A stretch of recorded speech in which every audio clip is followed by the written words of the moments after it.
जब भी दुनिया के ग्रेट लीडर का नाम लिया जाएगा तब स्टीव जॉब्स का नाम आएगा ही आएगा। और अगर आप फ्यूचर में एक अच्छा बिजनेसमैन, अच्छा एंटरप्रेन्योर या फिर अच्छा लीडर बनना चाहते हो तो ये मूवी ज़रूर आपको एक बार देखनी चाहिए या फिर इसकी बायोग्राफी देखनी चाहिए। है दोस्तों, आज जो हम मूवी के बारे में बात करने वाले हैं इसका नाम है स्टीव जॉब्स। इस मूवी में दिखाया गया है कि स्टीव जॉब्स की लाइफ किस तरह से स्ट्रगलफुल थी और कॉलेज लाइफ से लेकर कॉर्पोरेट लाइफ तक की पूरी जर्नी इस मूवी में दिखाई गई है।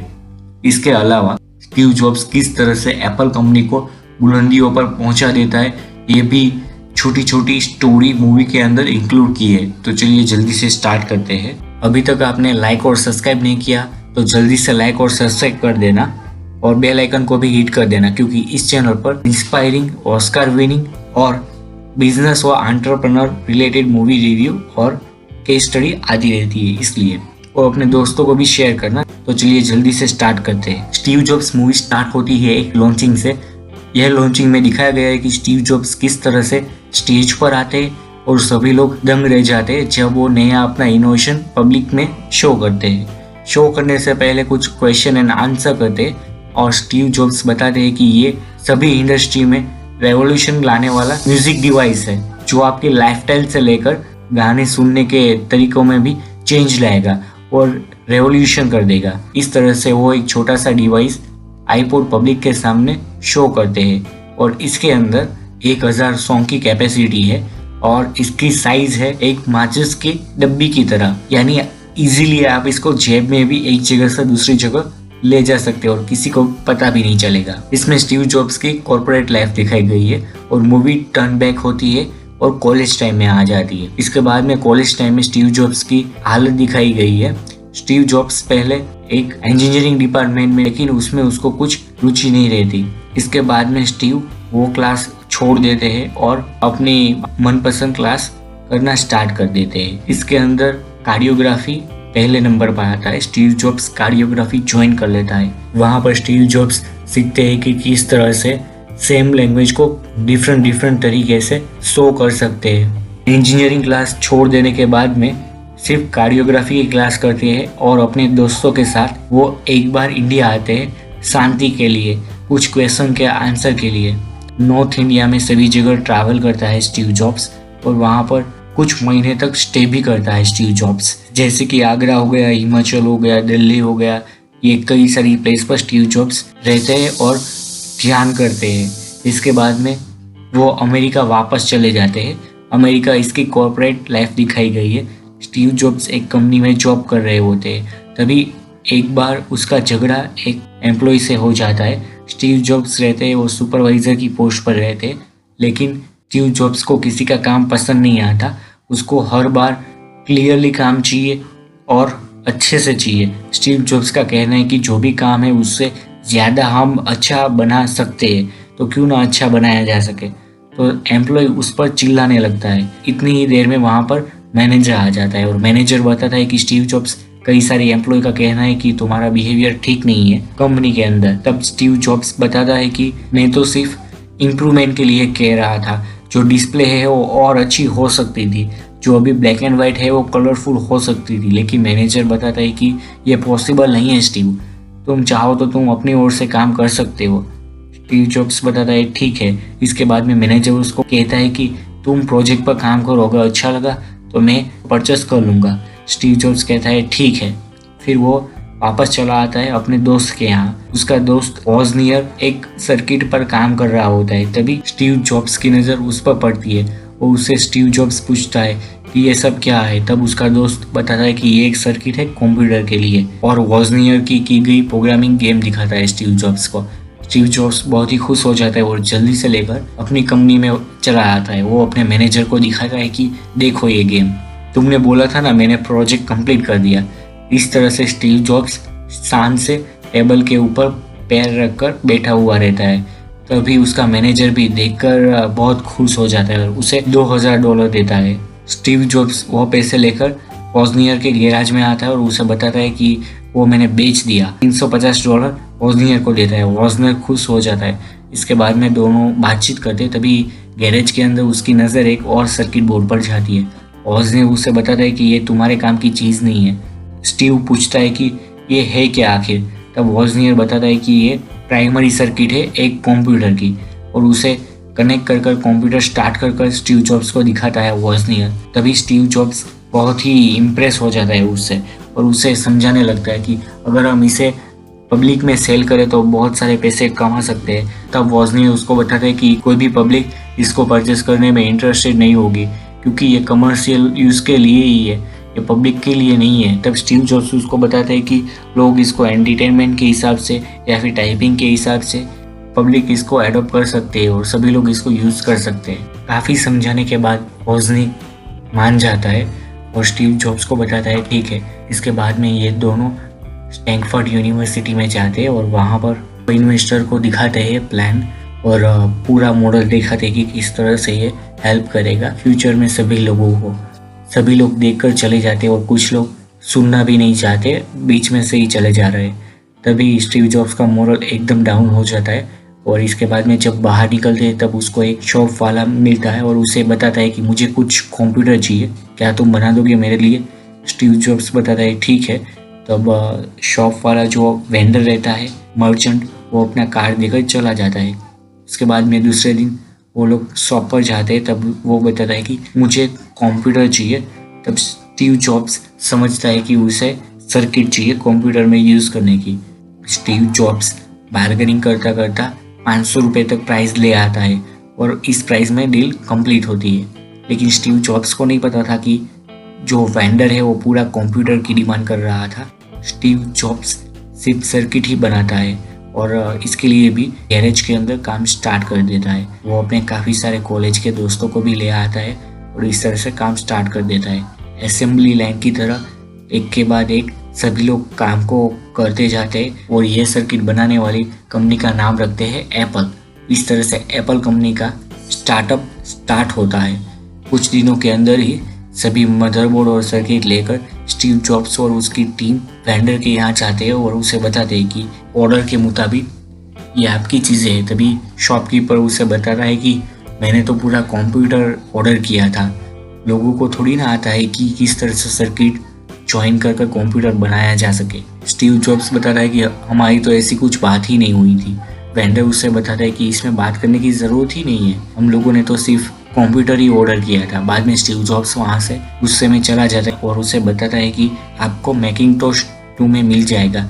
मैकिंटोश जो है वो एप्पल की कंप्यूटर की सीरीज़ का नाम है। जो पहला कंप्यूटर था उसका नाम मैकिंटोश 1 था और दूसरा जो कंप्यूटर बनाने वाले थे उसका नाम था मैकिंटोश 2। फिर वो कुछ दोस्तों को कॉल करता है और उसे बताता है कि हमने एक कंपनी स्टार्ट की है एप्पल कर, उसमें कुछ इन्वेस्टमेंट चाहिए और तुम्हारी हेल्प चाहिए। तब उसका एक दोस्त आता है और उसे स्टीव जॉब्स के समझाने के बाद वो एप्पल में इन्वेस्ट करता है और उसे स्टीव जॉब्स पार्टनर बना देता है और जो सभी उसके दोस्त थे उसको भी पार्टनरशिप देता है स्टीव जॉब्स। धीरे धीरे वो लोग मैकिंटोश 2 पर काम करते हैं और उसे इम्प्रूव करने में लग जाते हैं। तभी स्टीव जॉब्स बारी बारी से सिलिकॉन वैली और कैलिफोर्निया के सभी कॉर्पोरेट और इलेक्ट्रिक सप्लायर को कॉल करता है कंप्यूटर के लिए। स्टीव जॉब्स सुबह से कॉल करता है लेकिन उसे कुछ रिस्पॉन्स नहीं मिलता। वो गार्डन में भी जाता है, मेन हॉल में भी जाता है, सभी जगह घूम घूम कर कॉल करता है लेकिन उसे कुछ अच्छा रिस्पॉन्स नहीं मिलता। इस मूवी में दिखाया गया है कि स्टीव जॉब्स किस तरह से एग्रेसिव था अपने काम को लेकर। कई बार झगड़ा हो जाता था उसके दोस्तों के साथ में, लेकिन फिर भी स्टीव जॉब्स अड़ग रहता था और अपने काम में ही सिर्फ फोकस करता था। स्टीव जॉब्स एक इन्वेस्टर को अट्रैक्ट करता है किसी भी तरह से फ़ोन में बात कर। इसके बाद में स्टीव जॉब्स और उसके साथ डील होती है। तब स्टीव जॉब्स उसकी आंख में देखकर बताता है कि ये कंपनी आगे जाकर बहुत बड़ी बनने वाली है और तुम्हें सबसे ज़्यादा रिटर्न इस कंपनी में मिलेगा। किसी भी तरह से उसको कन्विंस कर लेता है और इस तरह से वो इन्वेस्टर एप्पल कंपनी में $90,000 इन्वेस्ट करता है। टोटल अभी तक उसको इन्वेस्टमेंट मिल चुका होता है करीबन $1,00,000 से भी ज़्यादा। और इस तरह से ये लोग कंपनी स्टार्ट करते हैं अच्छे से। शॉर्ट टाइम के अंदर एप्पल 2 को बनाकर ये लोग एग्जीबिशन के अंदर डिस्प्ले करते हैं। तब जो एप्पल का जो गंडोला रहता है वो सबसे अच्छा रहता है और स्टीव जॉब्स जैसे ही आता है उसकी नज़र सब पर रहती है, कौन किस तरह से डिस्प्ले कर रहा है और इन प्रोडक्ट में किस तरह से खूबियाँ है। जब स्टीव जॉब्स अपने स्टॉल के पास आता है तब वो देखता है कि सभी भीड़ उसके पास रहती है और स्टीव जॉब्स बताता है कि ये जो डिवाइस है वो रेवोल्यूशन ला देगा स्पीड के मामले में, या फिर ताकत के मामले में, या फिर अगर आप इसे ब्यूटी से भी कंपेयर करें। ये दिखने में तो अच्छा है ही, लेकिन ये एक पावरफुल वेपन है और देखते ही देखते सारे यूनिट बिक जाते हैं एप्पल के, और सबसे ज़्यादा डिमांड कंप्यूटर के अंदर सिर्फ एप्पल की डिवाइस की रहती है। इस तरह से ये कंपनी धीरे धीरे बढ़ती ही जाती है, पीछे मुड़कर देखती ही नहीं है। मूवी में दिखाया गया है कि स्टीव जॉब्स को किसी से मतलब नहीं था, सिर्फ उसे अपने काम से मतलब था। वो सिर्फ वो अपने काम पर ही फोकस करता था और किसी भी जगह नहीं। वो आसपास देखता नहीं था और उसकी चलने की स्पीड भी ज़्यादा थी। वो किसी भी जगह टाइम वेस्ट करना नहीं चाहता था। स्टीव जॉब्स जब भी कोई मीटिंग, सेमिनार या फिर ट्रेनिंग दे रहा होता है या फिर ले रहा होता है, तब वो स्टैंडिंग पोजीशन में ही रहता है, क्योंकि स्टीव जॉब्स को ऐसा लगता है कि स्टैंडिंग पोजीशन में रहने से लेजीनेस नहीं आती कुछ देर तक, और अच्छे अच्छे थॉट और इनोवेशन रहते हैं वो आते ही रहते हैं माइंड के अंदर। आपने एक बात नोटिस की, मार्क जुकरबर्ग और स्टीव जॉब्स में सिमिलर कैरेक्टरिस्टिक है। अगर आपने फेसबुक किस तरह से डेवलप हुआ वो नहीं देखा मार्क जुकरबर्ग का, तो जल्दी से देख लेना। आई बटन में उसकी लिंक आपको मिल जाएगी, जल्दी से वहां से देख लेना। एक बार तो द फेसबुक जरूर देखना। इस तरह ये मूवी आगे बढ़ती है। स्टीव जॉब्स के अंदर एक क्वालिटी थी कि किस तरह से एम्प्लॉय से ज़्यादा काम निकलवाया जा सकता है। एक बार स्टीव जॉब्स जब डेवलपिंग एरिया में रहते हैं तब सभी लोग ग्राफिक के ऊपर फोकस करते हैं। स्टीव जॉब्स सभी को बताता है कि अब टाइम आ गया है कि हम चेंज लाए ग्राफिक के अंदर। ये जो है वो सिर्फ नॉर्मल है, हम इसमें एनिमेशन ऐड कर रहे हैं और इफेक्टिवनेस ऐड करनी है। तो सभी लोग बताते हैं कि ये जो है वो लास्ट टू लास्ट है, ये हाई टू हाई कोडिंग है, हाई टू हाई प्रोग्रामिंग है, इसमें ज़्यादा चेंजेस नहीं आ सकता। तब स्टीव जॉब्स बहुत ही गुस्सा हो जाता है और एक एम्प्लॉय को पूछता है कि तुम यहाँ पर क्यों हो। एम्प्लॉय बताता है कि मतलब मैं समझा नहीं। स्टीव जॉब्स पूछता है कि कंपनी का विजन क्या है। तब एम्प्लॉय बताता है कि हाईएस्ट प्रॉफिटेबिलिटी, बोलते ही अटक जाता है। तब स्टीव जॉब्स उसको कहता है गेट आउट। फिर वो एम्प्लॉय गुस्से से पूछता है कि मेरा क्या कसूर है। तब स्टीव जॉब्स उसको बताता है कि मैंने तुम्हें कहा गेट आउट। तब एम्प्लॉय पूछता है कि क्या तुमने मुझे फायर कर दिया, क्या तुमने मुझे कंपनी से निकाल दिया। स्टीव जॉब्स बताता है कि मैंने तुम्हें फायर किया नहीं, कर दिया है, कब का, निकल जाओ यहाँ से, आना मत दोबारा। उसके जाने के बाद कुछ एम्प्लॉय स्टीव को बताता है कि वो सबसे अच्छा प्रोग्रामर और कोडर था हमारी कंपनी के लिए। तब स्टीव उसको कहता है कि इस कंपनी में ऐसे लोगों की ज़रूरत नहीं है जिस किसी को भी कंपनी का विजन पता ना हो। इस बात का स्टीव जॉब्स पर कुछ असर नहीं होता और वो अपनी धुन में ही लगा रहता है। स्टीव जॉब्स कभी भी ये नहीं सोचता कि लोगों को क्या लग रहा है या क्या सोचते हैं। वो सिर्फ सोचता है तो एक ही बात पर, किस तरह से प्रोडक्ट को अच्छे से अच्छा बनाया जा सके और कंपनी सबसे ब्यूटीफुल और पावरफुल प्रोडक्ट लोगों को दे सके। आईपीओ लॉन्च होने से पहले वॉजनियर उसको मिलता है और उसे कुछ बात करता है। तब स्टीव जॉब्स उसको बताता है कि मेरे पास मिलने के लिए टाइम नहीं है, मैं बाद में तुम्हें मिलूंगा। और आईपीओ आते ही सबसे अच्छा परफॉर्म करता है कंपनी के अंदर। सभी लोग पार्टी करते हैं, एंजॉय करते हैं। कुछ टाइम के अंदर बोर्ड ऑफ मेंबर ऐड हो जाते आईपीओ लॉन्च होने से, और कुछ लोग स्टीव जॉब्स के प्लान से सहमत नहीं होते और उसके काम से। बोर्ड ऑफ मेंबर के अंदर ये डिसाइड होता है कि स्टीव जॉब्स को निकाल देना चाहिए। तब एक बोर्ड ऑफ मेंबर कहता है कि स्टीव जॉब्स ही कंपनी का विजन है, उसकी वजह से ही ये कंपनी गैराज से उठकर यहाँ तक बढ़ी है। अदर इन्वेस्टर कहते हैं कि आईबीएम ने देखा 3 पेज की एड दी है न्यूज़पेपर के अंदर और हम कुछ नहीं कर रहे। और दूसरी बात रही तो स्टीव जॉब्स अच्छा था, लेकिन वो एक टाइम बम बन चुका है हमारी कंपनी के अंदर। वो मिलियंस ऑफ डॉलर बर्बाद कर रहा है ऐसे कंप्यूटर के अंदर जिसे लोग कभी अपनाना नहीं चाहेंगे। इस तरह से इन्वेस्टर लिसा प्रोजेक्ट के बारे में बात कर रहे होते।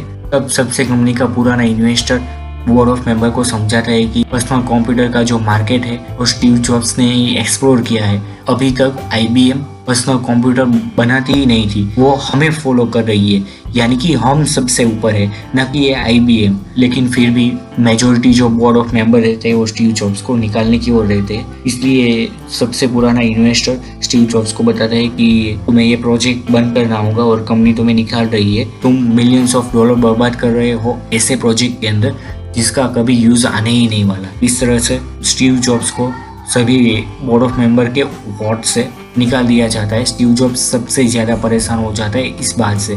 स्टीव जॉब्स को जरा भी पता नहीं था कि एक बार कंपनी ही उसको बाहर निकाल लेगी, जो उसने बनाई थी। स्टीव जॉब्स जब कुछ सालों तक घर पर रहता है तब उसे कंपनी से कॉल आता है और उसे फिर से इनविटेशन दिया जाता है एप्पल कंपनी को ज्वाइन करने के लिए। स्टीव जॉब्स फिर से एप्पल के अंदर चला जाता है और जब स्टीव जॉब्स एंट्री लेता है ऑफिस के अंदर तब उसके सभी एम्प्लॉय लेजीनेस से भरे हुए होते हैं। कोई सो रहा होता है तो कोई स्नैक्स खा रहा होता है। स्टीव जॉब्स जब पूछता है कि तुम कौन से प्रोजेक्ट पर काम कर रहे हो तब वो लोग एक दूसरे के सामने देखते हैं। ये लोग कौन से प्रोजेक्ट पर काम कर रहे होते ये भी इनको नहीं पता होता। स्टीव जॉब्स मुस्कुराता चला जाता है वहां से और वो ऑफिस में जाकर सबको वहां पर बुलाता है और पूछता है कि ये कौन सा प्रोजेक्ट था और इसमें क्या दिक्कत आ रही है। एरर सोल्व करने की ट्राई करते हैं। फिर स्टीव जॉब्स बताता है कि इसकी कोई जरूरत नहीं है, हम 0 to 1 करेंगे, फिर से नया बनाएंगे। और इस तरह से स्टीव जॉब्स कुछ टिप्स दे रहे होते हैं तभी इतनी ही देर में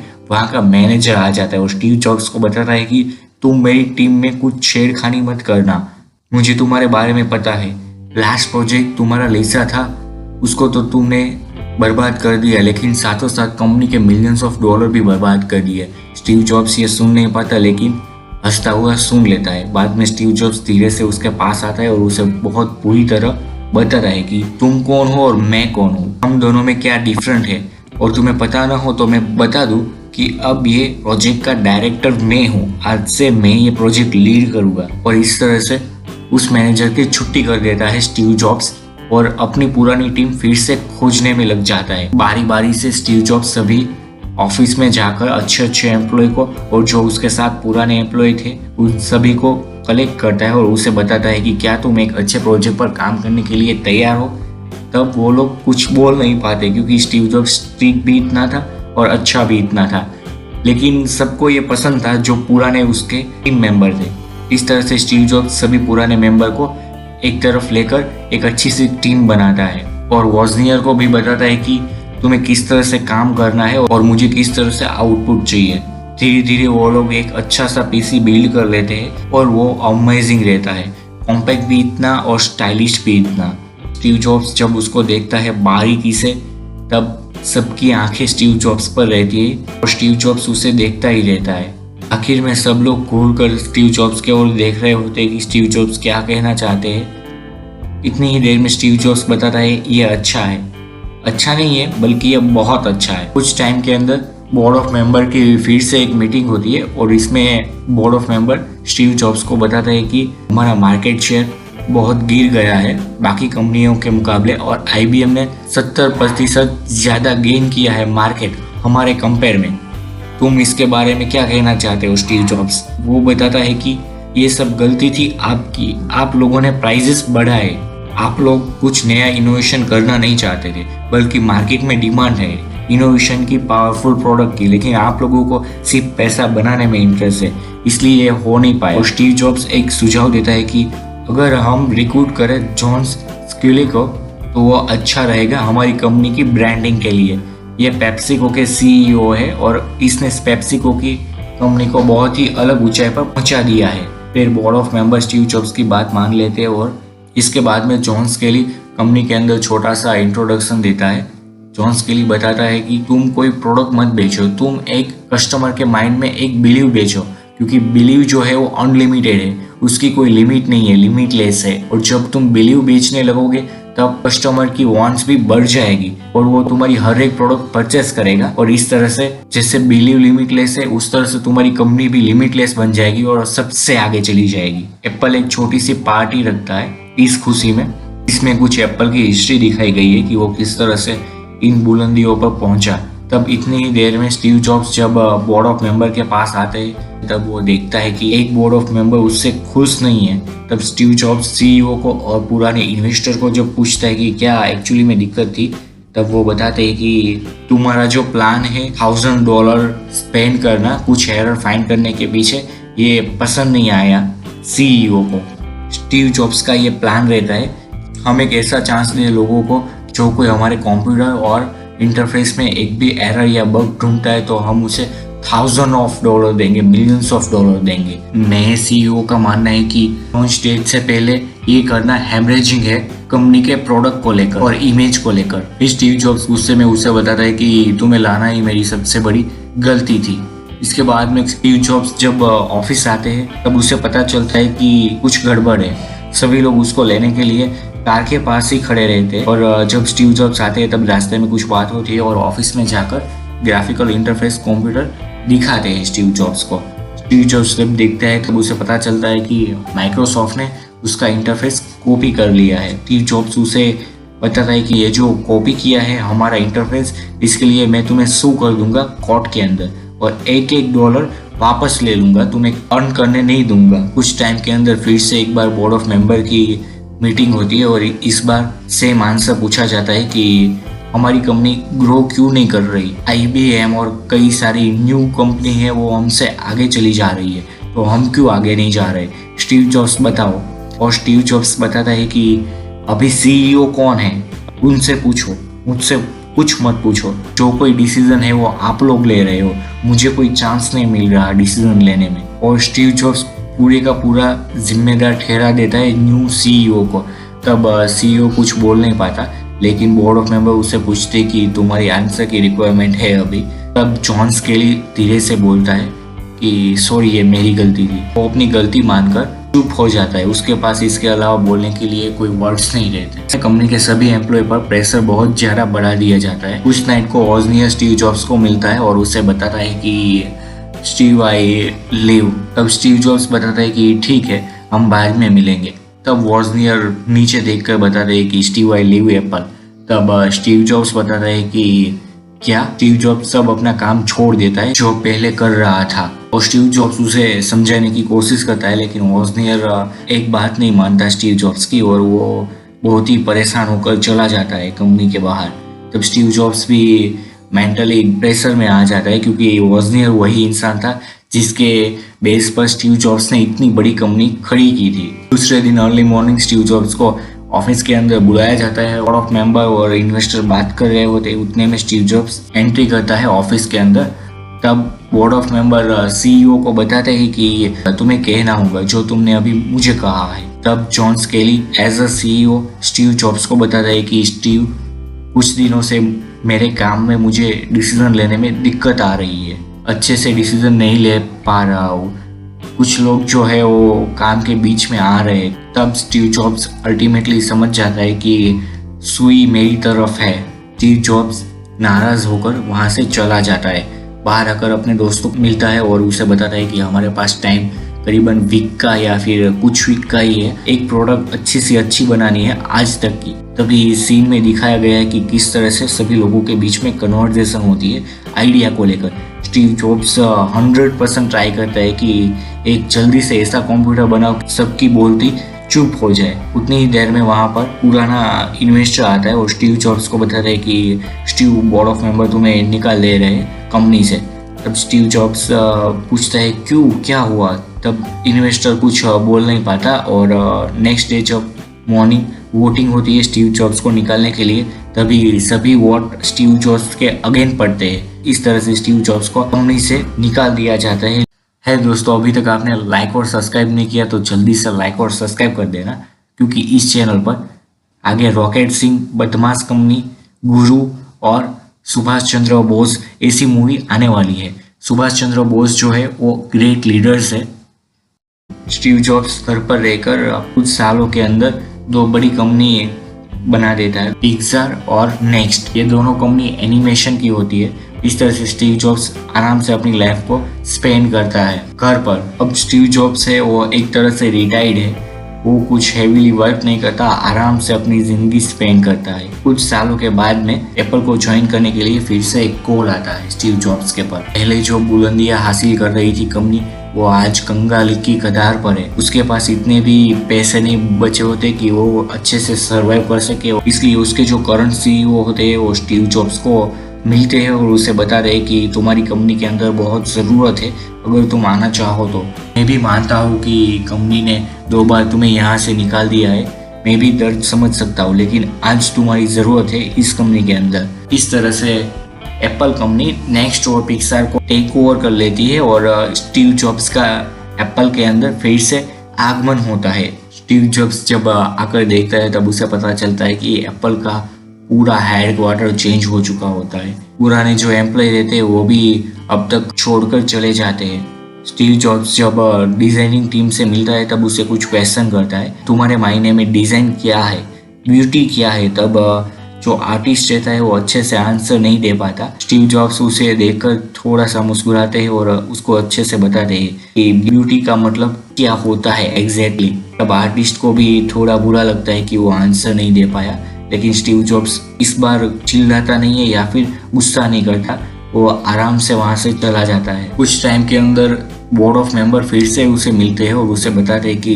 कंपनी के शेयर प्राइस गिर रहे हैं, उसे हैंडल करने के लिए कुछ तुम्हें करना होगा, अभी कंपनी की हालत बहुत खराब है। तब स्टीव जॉब्स उसकी बात नहीं सुनता और उसे बताता है कि मेरा काम है इनोवेशन करना, प्रोडक्ट डिजाइन करना और अच्छे से मार्केट में उसको एंटर करना। ये जो है वो मेरे पहले का सब है, इससे मुझे कोई मतलब नहीं है, मुझे सिर्फ अच्छी प्रोडक्ट से मतलब है। इस तरह से स्टीव जॉब्स उसकी बात को अनसुना कर चला जाता है। अल्टीमेटली स्टीव जॉब्स ये कहना चाहता है कि मेरे पास डिसीजन पावर नहीं है, तुम्हें ये सब मुझे कहने से कोई मतलब होने वाला नहीं है। सीईओ एक मीटिंग करता है, इसके अंदर स्टीव जॉब्स को और सभी बोर्ड ऑफ मेंबर को, इन्वेस्टर को इनवाइट करता है कि अभी कंपनी अच्छे से नहीं चल रही, कंपनी ऐसे चल रही है जैसे एक बड़ी सी पानी की टंकी में छेद न हो गया हो और पानी लीक हो जा रहा हो। इस तरह से कंपनी अभी कंगाल होने की कगार पर आ गई है, तो मेरा ये फर्ज बनता है कि मैं अच्छे से कंपनी को हैंडल करूं। स्टीव जॉब्स को ये पूछा जाता है कि तुम क्या करना चाहते हो। तब स्टीव जॉब्स बताता है कि मैं सभी प्रोजेक्ट को क्लोज करना चाहता हूँ, हम सिर्फ कोर प्रोडक्ट पर फोकस करेंगे, बाकी के सब प्रोडक्ट पर फोकस नहीं करेंगे, मैं हैंडल करूंगा, मैं डिसीजन लूंगा, सब कुछ मैं करूंगा। तब सीईओ बताता है ठीक है, मैं सीईओ हूँ, किसी को बोलने की कोई जरूरत नहीं है, मैं तुम्हें आज से सब पावर तुम्हें देता हूँ। इसके बाद में स्टीव जॉब्स सबसे पहले वो सीईओ को फायर करता है कंपनी से। इस तरह से सभी लोगों को कंपनी से निकाल दिया जाता है, पुराने इन्वेस्टर को, बोर्ड ऑफ मेंबर को, और सिर्फ चुनिंदे लोग ही रहते हैं अब एप्पल कंपनी के अंदर। इसके बाद में स्टीव जॉब्स अगेन से इनोवेशन करता है आईपॉड को लेकर, जिसके अंदर 1000 गाने स्टोर किए जा सके। इस तरह से ये मूवी का दी एंड होता है, लेकिन एंड होने से पहले इस मूवी के जो रियल कैरेक्टर है उसे दिखाया गया है कि इस मूवी के कैरेक्टर में वो लोग कौन है, उसकी जो पूरी टीम थी उसे भी बताया गया है।